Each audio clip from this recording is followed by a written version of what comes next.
अच्छा तो हमारे प्यारे दोस्तों, सेशन खत्म हुआ। नमस्ते। नमस्ते। चलो मेरी तरफ से गुड नाइट।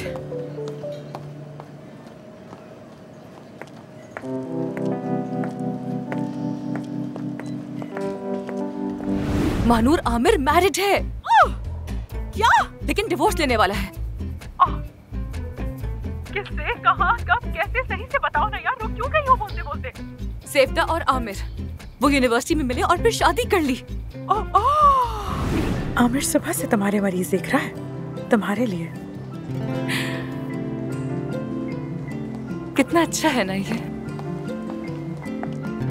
इसका मतलब समझती हो? मतलब कि अफसोस मत जाओ, रुक जाओ। सेफ्ता अहम नहीं है, उसके लिए तुम अहम हो। वो अपनी जुबान में कह रहा है तुम, सिर्फ तुम। आज रात डिनर पर चले? सिर्फ हम दोनों। कबाब नहीं होगा, शायद कुछ और हो जाए, किसी फाइन से रेस्टोरेंट में, जैसे कि सी फूड। ठीक है, जरूर चलेंगे।